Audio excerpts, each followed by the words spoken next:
إن الحمد لله نحمده ونستعينه ونستغفره ونعوذ بالله من شرور أنفسنا ومن سيئات أعمالنا من يهده الله فلا مضل له ومن يضلله فلا هادي له ونشهد أن لا إله إلا الله وحده لا شريك له أما بعد فقد قال الله تبارك وتعالى في كلامه المجيد وفي فرقانه الحميد فأعوذ بالله من الشيطان الرجيم بسم الله الرحمن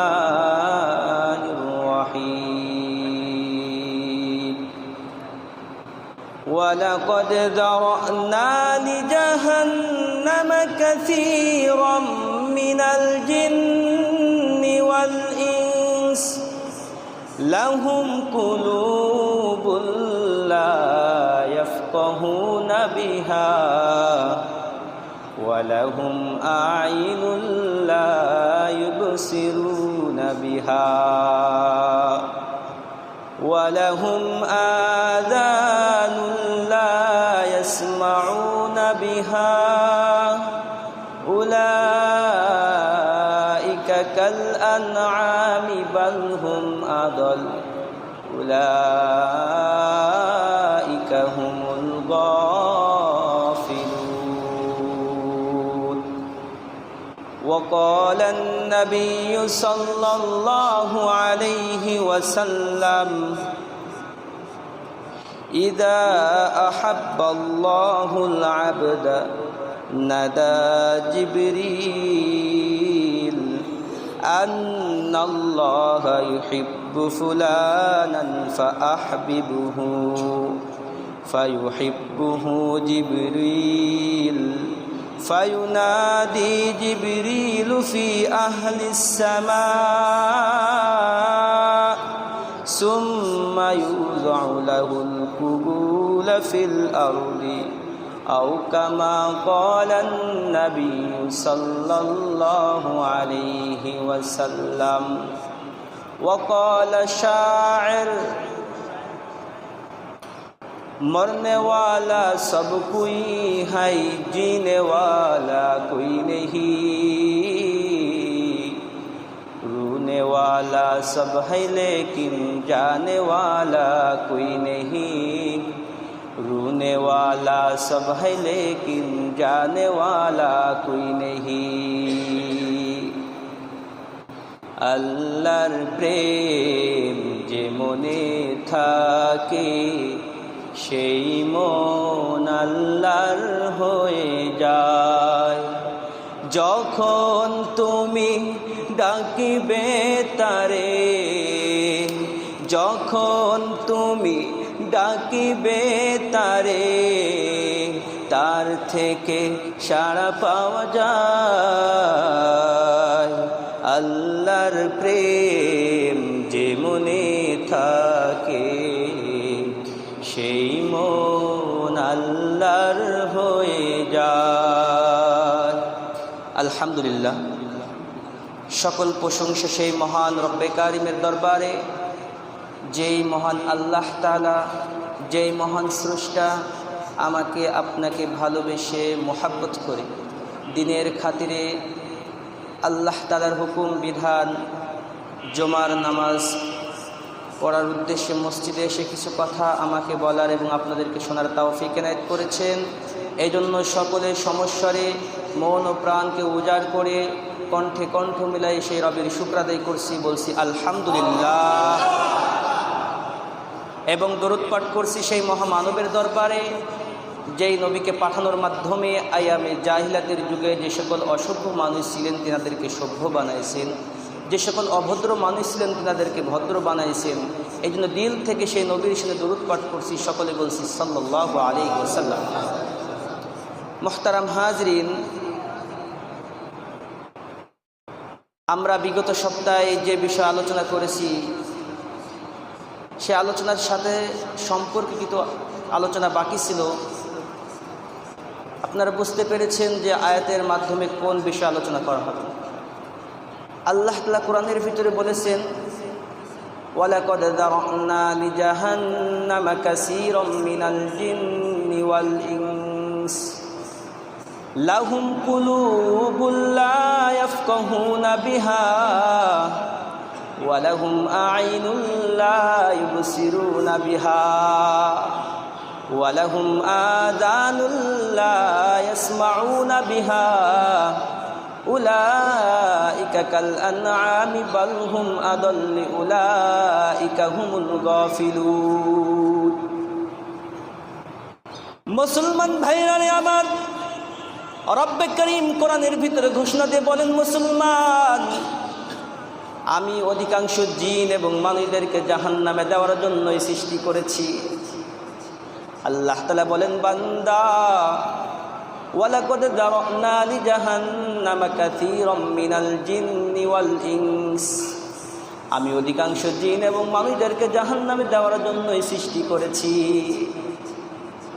এই আয়াতে একটা কথা বলেছেন, অধিকাংশ জিন এবং মানুষদেরকে জাহান্নামে দেওয়ার জন্যই সৃষ্টি করেছি। কিন্তু আল্লাহ তাআলা অন্য আয়াতে আল্লাহ কি বলেছেন?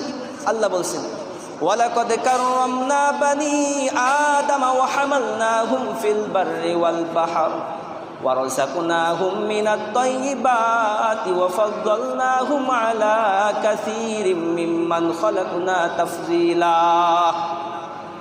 আমার রহমান, আমার রব্বে করিম বলেন, বান্দা, ওয়ালাকাদ কাররামনা বানি আদম, আমি বনি আদম সন্তানদেরকে অতি উচ্চ মর্যাদা দান করেছি। শুধু তাই নয় বান্দা, তাদেরকে আমি উত্তম রিজিক দান করেছি, তাদেরকে জলে এবং স্থলে যাওয়ার জন্য উত্তম ব্যবস্থা দিয়েছি। তাহলে কেন এই আয়াতে, অন্য আয়াতে আল্লাহ তাআলা কেন বললেন আমি অধিকাংশ জিন এবং মানুষদেরকে জাহান্নামে দেওয়ার জন্য সৃষ্টি করেছি? তার কারণ আছে। কারণ কি? তার পরের অংশে আল্লাহ তাআলা বলেন, লাহুম কুলুবুন লা ইয়াফকাহুনা বিহা, ও বান্দা, তোমাকে আমি একটি গোশতের টুকরা দিয়েছি, কলব, বুঝ শক্তি দান করেছিলাম, অন্তর দিয়েছি।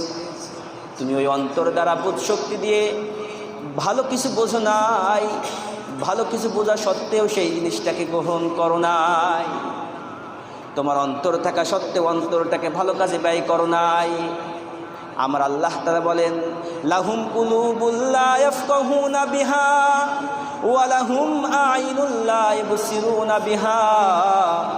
বান্দা, শুধু অন্তর দ্বারা তোমাকে ক্রান্ত করি নাই, তোমাকে আমি দুইটা চক্ষু যুগল দান করেছিলাম ভালো পথ দেখার জন্য, ভালো পথ গ্রহণ করো নাই।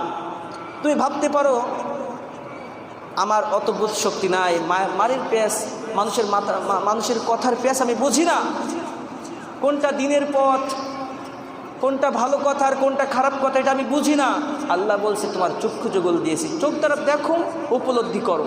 তোমাকে কোরআন পড়ার জন্য চক্ষু যুগল দিয়েছিলাম, কিন্তু এই চোখ তো ভালো কাজে ব্যয় করো নাই বান্দা, এই জন্যই তোমাকে জাহান্নামে দেওয়া হয়। আল্লাহ কি বলেন তার পরের অংশে? বলেন, ওয়ালাহুম আযানুন লা ইয়াসমাউনা বিহা, ও বান্দা, তোমাকে আমি কান চোখ দ্বারা ক্ষান্ত করি নাই, তোমাকে দুইটা করে কর্ণযুগল দিয়েছিলাম, ভালো কিছু শোনার জন্য আমল করো নাই।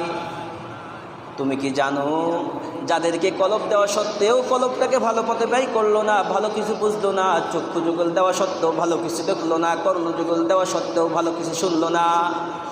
আল্লাহ বলেন, লাহুম কুলুবুন লা ইয়াফকাহুনা বিহা ওয়া লাহুম আ'ইনুন লা ইউবসিরুনা বিহা ওয়া লাহুম আযানুন লা ইয়াসমাউনা বিহা উলাইকা কাল আনআম। তারা হলো চতুষ্পদ জন্তুর ন্যায়, তারা চতুষ্পদ জন্তুর ন্যায়। কুকুর, শিয়াল, বিড়াল এরাই তো চতুষ্পদ জন্তু। তাদের সাথে তোমাকে তুলনা করা হচ্ছে। অথচ আল্লাহ তাআলা অন্য আয়াতে বলেছেন, আল্লাহ তাআলা বনি আদম সন্তানদেরকে অতি উচ্চ মর্যাদা দান করেছেন।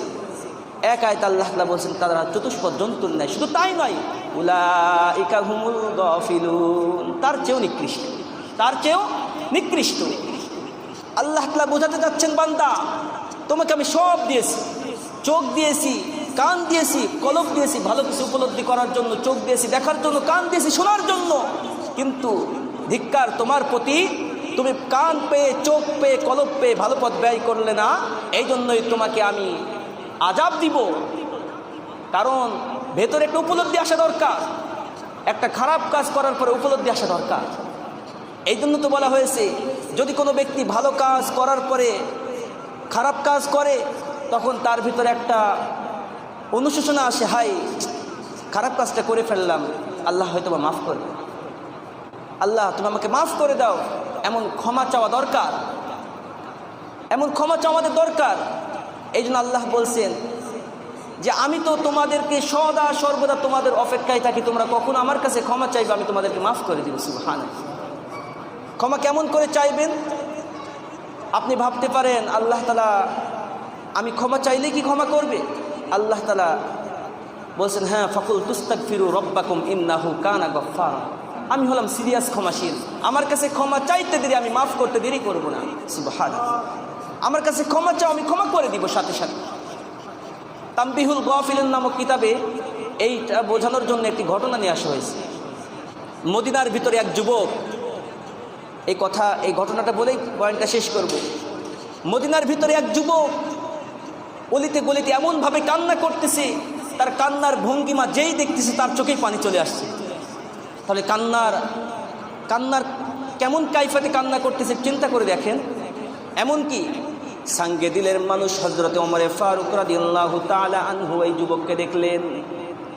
যুবককে দেখার সাথে সাথে হযরতে ওমর ফারুক রাদিয়াল্লাহু তাআলা আনহু বললেন, মা ইয়াবকিকা শাব, হে যুবক তোমাকে কোন জিনিসে কাঁদায়, আমাকে একটু বলো দেখি, তোমার কান্নার কারণটা কি? যুবক চোখের পানি ছেড়ে বললেন, হে ভাই ওমর, আমার কান্নার কারণ তোমাকে বলে লাভ হবে না। আমি এমন একজন গুনাহগার, আমি এমন গুনাহ করেছি হয়তোবা আমার এই গুনাহ আল্লাহ তাআলা ক্ষমা করবেন না। হযরত ওমর ফারুক রাদিয়াল্লাহু তাআলা আনহু বললেন, ভাই তোমার জন্য আমি কি করতে পারি বলো, তোমার কান্না থামানোর জন্য আমার করণীয়টা কি হতে পারে আমাকে একটু জানায় দাও। যুবক চোখের পানি ছেড়ে বললেন, ভাই ওমর, আমার চোখের পানি যদি থামাইতে চাও, আমাকে দো জাহানের বাদশাহ সরওয়ারে কায়নাত হযরতে আরবি সাল্লাল্লাহু আলাইহি সাল্লাতু ওয়াসসালামের দরবারে আমাকে নিয়ে চলো। হযরতে ওমর ফারুক রাদিয়াল্লাহু তাআলা আনহু যুবককে সাথে নিয়ে নবীর দরবারের পাশে গেলেন। হযরত ওমর ফারুক বললেন, ইনতাদির সাআ, এখানে কিছু সময় অপেক্ষা করো, আমি নবীর অবস্থা দেখে আসি, হাল হাকিকত দেখে আসি কি অবস্থা, নবী কোন হালতে আছেন। হযরত ওমর ফারুক রাদিয়াল্লাহু তাআলা আনহু নবীর দরবারে গেলেন। নবীজি দেখলেন যে ওমরের চোখে পানি। নবীজি বললেন, মা ইয়াবকিকা উমর, হে ওমর তোমাকে কোন জিনিসে কাঁদায়? হযরত ওমর ফারুক রাদিয়াল্লাহু তাআলা আনহু চোখের পানি ছেড়ে দিয়ে বললেন, ইয়া রাসূলুল্লাহ, মদিনার এক যুবকের কান্নার ভঙ্গিমা দেখে আমার চোখে পানি চলে আসছে। ইয়া রাসূলুল্লাহ, ইয়া হাবিবাল্লাহ, যুবক এমন ভাবে কান্না করে বুক ফেটে যায়। তাকে জিজ্ঞেস করলাম, তোমার কান্নার কারণ কি, তুমি কি করেছো? সে যুবক বলে, আমি এমন গুনাহ করেছি হয়তোবা আমার আল্লাহ তাআলা আমাকে ক্ষমা করবেন না। নবীজি বললেন, তাকে নিয়ে আসো আমার দরবারে, দেখি তার কি অবস্থা। নবীজি জিজ্ঞেস করলেন, যুবক তোমার কান্নার কারণ কি? যুবক কোনো কথা বলে না। যুবক শুধু কান্না করে, বুক ফাটায় কান্না করে, এমনভাবে কান্না করে যেমন কলিজা বাহির হয়ে যাবে। নবীজি বললেন, আরে যুবক তোমার কান্নার কারণটা বলো, আমি শুনি, দেখি তোমার গুনার কারণটা কি, গুনার ওজনটা কেমন হতে পারে। যুবক বললেন, ইয়া রাসূলুল্লাহ, আমার গুনাহ হয়তো বা আমার আল্লাহ তাআলা ক্ষমা করবেন না। নবীজি এবার বললেন, যুবক তোমার গুনাহ কি আল্লাহ তাআলার আরশের চেয়ে বড়? যুবক বলল, ইয়া রাসূলুল্লাহ, হয়তো বা আমার গুনাহ আল্লাহ তাআলার আরশের চেয়ে বড়। নবীজি বললেন, হে যুবক তোমার গুনাহ কি আল্লাহ তাআলার কুল কায়নাতের চেয়ে বড়? যুবক বলল, ইয়া রাসূলুল্লাহ, হয়তো আমার মনে হয় আমার গুনাহ আল্লাহ তাআলার কুল কায়নাতের চেয়েও বড়। এবার রাসূল আরবি সাল্লাল্লাহু আলাইহি সাল্লাতু ওয়াসসালাম বললেন, যুবক, তোমার গুনাহ কি আল্লাহ তাআলার রহমতের চেয়েও বড়? এরপরে যুবক চুপ হয়ে যায়, যুবক আর কথা বলে। কিছু সময় পর তার গুনার আবৃত্তি দেওয়া শুরু করে। তার গুনার কারণটা কি পরিমাণ গুনাহ করেছে, সে কি এত গুনাহ করেছে, এভাবে কান্না করে। যুবক চোখের পানি ছেড়ে বললেন, ইয়া রাসূলুল্লাহ, আমি হলাম একজন কাফন চোর। কি চোর? কাফন চোর। আমার জীবিকা নির্বাহ হয় একটি কাফন চুরির মাধ্যমে। ইয়া রাসূলুল্লাহ, আমি মানুষের চক্ষু যুগল ফাঁকি দিয়ে রাতের আধারে কবরস্থ ব্যক্তিকে খুঁড়ে আমি 3 টুকরো 4 টুকরো কাপড় বাহির করে এনে বাজারে আমি বিক্রয় করে আমার জীবিকা নির্বাহ করি। ইয়া রাসূলুল্লাহ। নবীজি বললেন, তারপরে কি হয়েছে? যুবক বলল, ইয়া রাসূলুল্লাহ, ইয়া হাবিবাল্লাহ, এভাবে আমার জীবন জিন্দেগি চলতে থাকে। এমন কি ইয়া রাসূলুল্লাহ, কিছুদিন আগে আমি শুনলাম মদিনার অদূরে একজন সুন্দরী তরঙ্গানা নারীকে দাফন করা হয়েছে। ইয়া রাসূলুল্লাহ, এই খবর শোনার সাথে সাথে রাতের আধারে চলে যায় কবরস্থানে। কবরস্থ ওই নারীকে যখন আমি বাহির করি, 5 টুকরো কাপড় যখন হাতে টেনে নিই, ইয়া রাসূলুল্লাহ, সাথে সাথে কেমন যেন শয়তান আমাকে ধোঁকাই দিয়ে বলে যে, হে যুবক, তোর জিন্দেগিতে মনে হয় এমন সুন্দর নারী কখনোই দেখিস নাই, টর্চ লাইটটা লাগাই দেখতে পারিস। ইয়া রাসূলুল্লাহ, ইয়া হাবিবাল্লাহ, শয়তানের ধোঁকায় পড়ে আমি যখন লাইটটা ওই নারীর দিকে লাগাইলাম, দেখলাম যে হ্যাঁ, আসলেই সুন্দর তরঙ্গানা একজন নারী আমি জীবনেই দেখি নাই। শয়তান আমাকে কেমন যেন সাওয়ার করে ধোঁকা দিল, বলল, এখন যদি তোর যৌবনের চাহিদা মিটাইস, তোকে কেউ বাধা দিবে না। এখন চাইলে তুই কর্ম করতে পারিস, খারাপ কাজ করতে পারিস, কেউ তোকে বাধা দেওয়ার জন্য আসবে না। ইয়া রাসূলুল্লাহ, আমি শয়তানের ধোঁকায় পড়ে আমার যখন কাজ শুরু করে দিলাম, খারাপ কাজ শেষ করলাম, কমপ্লিটলি কাজ শেষ করে চলে আসবো, এমন অবস্থায় কেমন যেন পেছন থেকে আমাকে কে ডাক দেয় আর বলে, হে যুবকে, কি করলি? এতগুলো মুর্দার ভিতরে আমাকে কাপড় বস্ত্রহীন করে দিলেন যুবক। হে যুবকে, তুই কি করলি? কাল কিয়ামতের ময়দানে কি আমাকে নাপাক অবস্থায় আল্লাহর দরবারে উঠাইবি? ইয়া রাসূলুল্লাহ, আওয়াজ শোনার সাথে সাথে আমি ওই কাফন ওখানেই ফেলে সামনে পড়ি আর উঠি, সামনে পড়ি আর উঠি, এভাবে আমি চলতে থাকি, আর বাসায় যাই নাই। আমার মনে হয় আমি যে পরিমাণ গুনাহ করেছি, এই গুনার ক্ষমা মনে হয় আমার আল্লাহ তাআলা আমাকে করবেন না।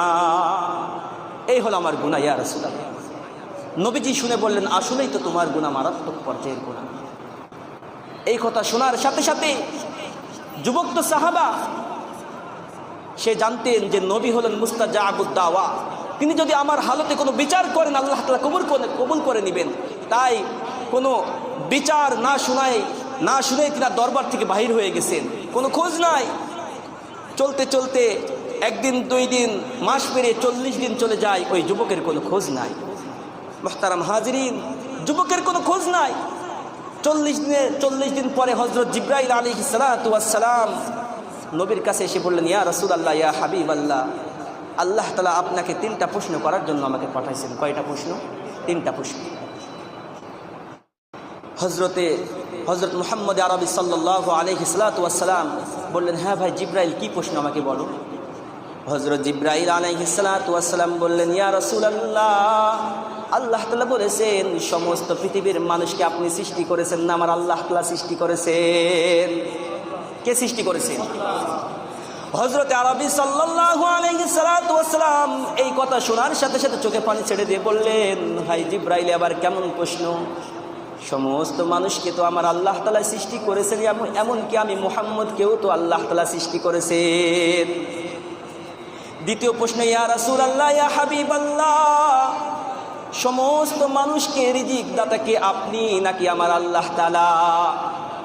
আমার হাবিব বললেন, ভাই জিবরাইল, সমস্ত মানুষকে তো আল্লাহ তাআলাই রিজিক দেন, এমনকি আমি মুহাম্মদকেও তো আল্লাহ তাআলাই রিজিক দেন। আমাদের রিজিক দাতা কে? কে রিজিক দাতা? আল্লাহ তাআলা। এরপরে বললেন, ইয়া রাসূলুল্লাহ, ইয়া হাবিবাল্লাহ, দুনিয়ার ভিতরে যখন মানুষ গুনার কাজ করে, গুনাহ করে ফেলে, গুনাহ ক্ষমা কি আপনি করবেন নাকি আমার আল্লাহ তাআলা করবেন? বুঝতে পেরেছেন নবীজি কোথায় আঘাত লেগেছে, কোথায় বলতে যাচ্ছে কথাটা। তখন নবীজি বললেন, সব তো আল্লাহ তাআলাই ক্ষমাশীল। তখন হযরত জিবরাইল আলাইহিস সালাম বললেন, জিবরাইল আলাইহিস সালাম বললেন, ইয়া রাসূলুল্লাহ, ইয়া হাবিবাল্লাহ, 40 দিন পূর্বে একজন যুবক আপনার দরবারে একটি গুনার শিকায়ত করার জন্য আসলো, আপনি কি তাকে জানেন?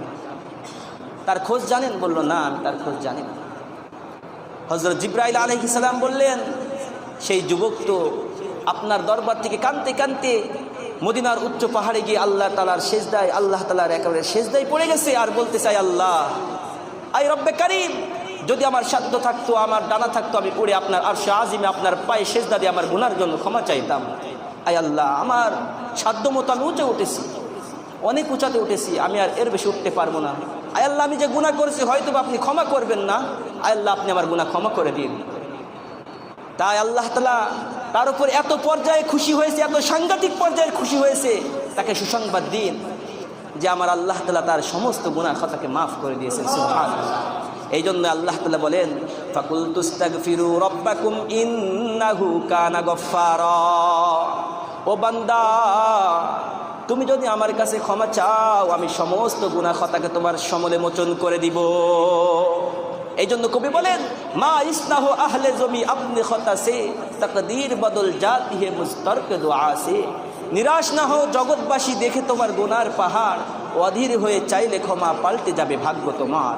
এই জন্য ভাই, খোলাসা কথা এটাই যে আল্লাহ তাআলা তোমার কলব দিয়েছে উপলব্ধি করার জন্য, তোমার চক্ষু যুগল দিয়েছে ভালো কিছু দেখার জন্য, কর্ণ যুগল দিয়েছে ভালো কিছু শোনার জন্য। সুতরাং কলব থাকতে আপনি বুঝতেছেন এটা গুনাহ, আল্লাহর কাছে ক্ষমা চান। অন্তরে এই পয়দা হতে পারে, শয়তান এই ওয়াসওয়াসা দিতে পারে, তুই যে গুনাহ করেছিস করেই যা, তোর এই গুনাহ হয়তো মাফ করবে না। না, শয়তান তো সদা সর্বদা আপনাকে ধোঁকাই দিবে। এই জন্য আল্লাহর কাছে ক্ষমা চাইতে হবে। আল্লাহ তাআলার কাছে ক্ষমা চাইলে আল্লাহ তাআলা সমস্ত গুনাহ খাতা আল্লাহ তাআলা মাফ করে দিবেন।